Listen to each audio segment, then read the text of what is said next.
Hi everyone, hope you're okay mentally and physically. I wanted to speak about Kidavelly. I don't know him, I just seen him on the algorithm on RMT podcast and on other podcasts and just lots of familiar podcasts. I'm sure we've all seen the footage of him after he's been battered, um, walking into the cafe or Starbucks or wherever it is. Now, I don't know Kidavelly. I don't know why he got beat up. I don't know if he deserved it. I don't know if he didn't deserve it. I don't know. Um, but recently I've seen something else that it's alleged that he's like having relationships or flirting with transgender. I don't know if he did, he didn't, whatever. But what I want to talk about is that I sincerely believe that this person may um, have severe um, breakdown due to everyone laughing at him and everyone mocking him. And I don't believe it's far fetched. I'm not saying this person will, but I believe it's a possibility that this person could end up taking their life. And the reason why I say this is because there's two huge issues here. Um, but even just one of them, just getting beaten up on camera, your face all bust up, you got lots of cuts on your face and you're bleeding, your blood everywhere, yeah. And then it being all over Facebook, it being all over it being all over social media, YouTube, Instagram, Twitter, or, everything, Snapchat, everything, and like lots of people laughing at you, laughing at you, laughing at you, laughing at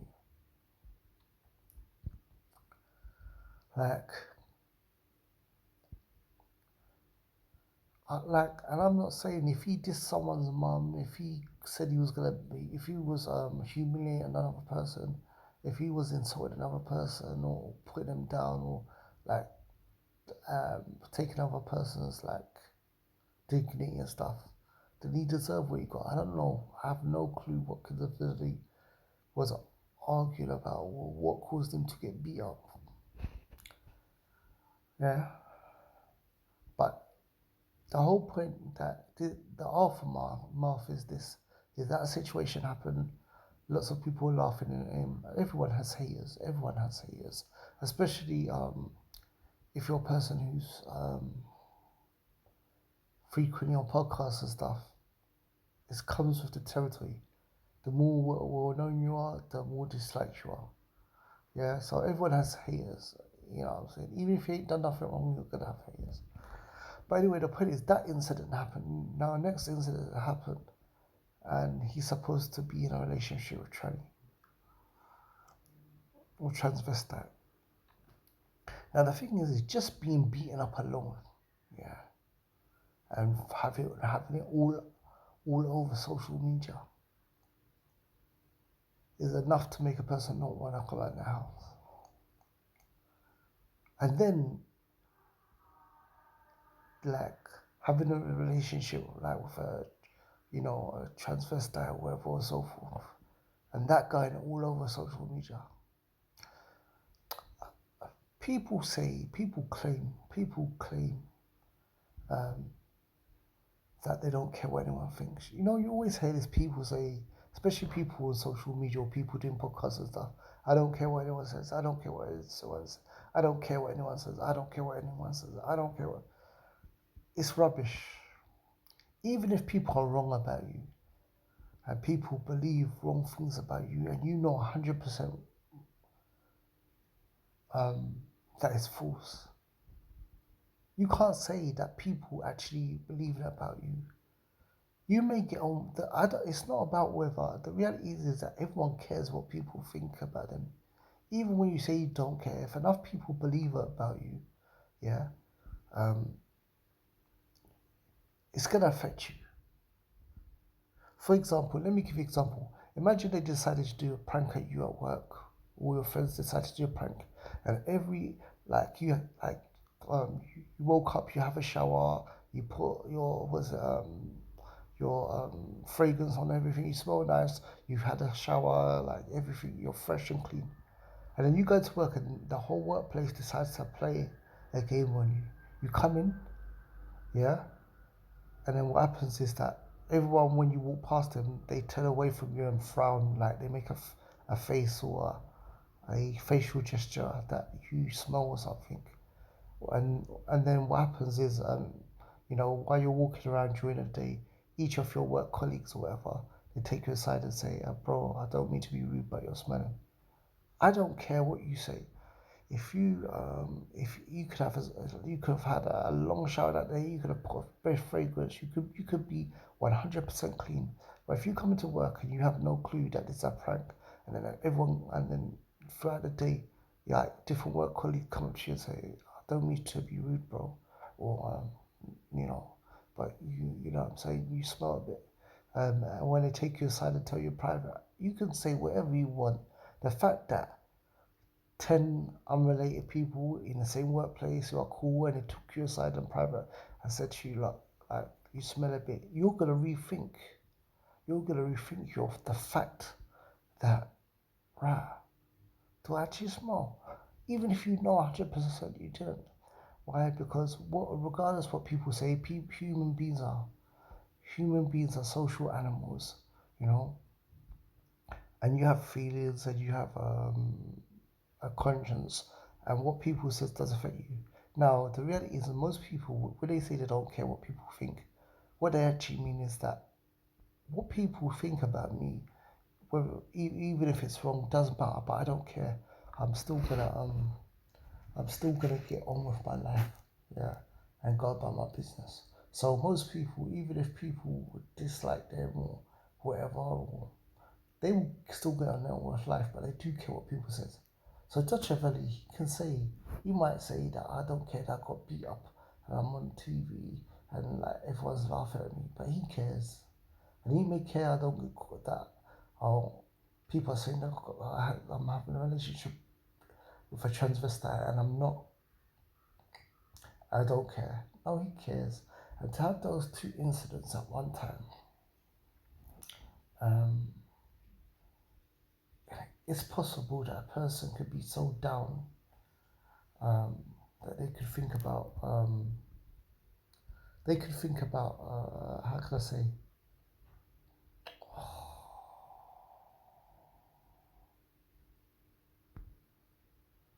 yeah, they could think about ending their life. Anyway, I want to say one thing. The person that is, and I'm not talking about this situation because I don't know who's in the wrong and who's in the right with the Kidavelly'S situation. But I could tell you this, yeah. Most young boys who grow up on a council estate, yeah, they're good boys. You know what I'm saying? They go to school, they go college, after they get a job in retail, they just mind their own business. All these stereotypes about black gangsters and black, criminals and black, uh, rappers and stuff. The reality is the vast majority, if you have 1,000 people on a council estate, 90% of them are going to school, you know what I'm saying, going to college and then working a retail job. You know, out of every 1,000 people in a council estate, there's maybe, I would say, like between 5 or 10 criminals or was it uh, drug dealers or gang members. You know what I'm saying? Like, and so forth. Like the percent, right? Basically, huge majority are just normal, law-abiding people. But the point is this, yeah.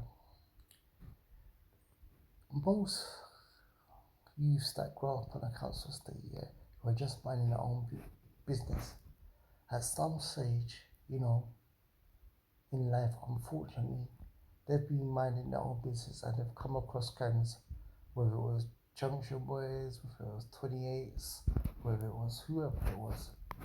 And at some stage, unfortunately, because that young boy, his friends are not criminals or gang members and stuff, or he's on his own, he's on his own, and those guys like moving like groups of like 10, 20 or 30. Like once, maybe like your average boy is being robbed at least once or twice. And the robber who's used to stabbing people, punching people in the face, or stomping people out, or even sometimes shooting people, he forgets it. He's just used to robbing people, taking their manhood, was it stripping their dignity, like slapping them up. Like he don't think about it. His conscience is gone. But the youth that's just used to going to school, what I'm saying, or whatever, going to college and stuff, or working a retail job, or this, that, and so forth. When he gets robbed, when a group of boys who are older than him, bigger than him physically, come up to him, start putting their hands in his pocket and stuff, and he's weak, like he's defenseless, 1 against 5, you know, and they carry weapons on and stuff, and they're going through, putting their hands through his pockets, and what I'm saying, like checking all his clothing and stuff, and taking his manhood, taking his dignity, taking his respect, and stripping off him off his manhood. That youth that gets robbed never forgets it, and he walks around with his head down, yeah, because he might bump into that rude boy or something. We might see him around regularly and stuff. That feeling of humiliation and disrespect, it doesn't leave him, because it's like, you took something from me. You took a right from me. You took my humanity from me. You took my manhood from me. You took my honor from me. Yeah. And there was nothing I could do about it. You're like, I'm outnumbered. I'm smaller than you and stuff. So the robber, he never thinks about what he's doing. But the person that it happens to, the average Joe, the whole Tyrol, the average, Jamaholo, Tyrol and stuff like that, that thing haunts him, bro. Because it's like, he knows that injustice has been done to him, but he doesn't get his justice back. So the whole thing is that with ambush, yeah, like if he was in the wrong and he deserved to get beat up, that was his issue. That was his fault. But the reality of the thing is, if it was his fault or not, he did it. He's paid the consequences for it if he was wrong. But if he wasn't, he's got to live with the whole laughing at him. And even if he is wrong, say he's wrong, and he's done this, yeah, and it's his fault if he has. And then even if he's done a tranny thing and he's getting mocked for it, and if he chose to do it, then you chose to do it. I believe it's immoral to be with a transvestite, but let's just say he chose to do it and so forth. I don't think anybody wants Kidavelly to kill himself, even if he was wrong for what he did and he got busted up and he got what he deserves. I don't think anyone wants to hear that Kidavelly threw himself on Foxhall Bridge, or Kidavelly hanged himself in his room. And I'm telling you, bro, person that gets beaten up in public and everyone's laughing about it, a person that gets caught with a transvestite in public and everyone does it, those two things can make a person. Yeah, when the world is laughing at them, and they go outside and they see other black people and stuff like that, he's thinking, do they know? Can you imagine a guy outside and knowing most probably the majority of people at the train station, tube station, or on the bus, or in the traffic, not in the traffic, but you go into a shopping centre and you walk through a shopping centre and the vast majority of people know that you got beat up badly, The majority of people know that you're sleeping with like a transvestite and stuff like that. Like the reality of the situation is that people are not as strong as we think they are. And yeah, I just hope Kidavelly doesn't end up taking his life. I don't know nothing about him, and I hope he changes his ways. If he got beat up because it was his fault, then I hope he changes his way. But ultimately, I don't think anyone wants to see Kidavelly take his life. Anyway, that's it.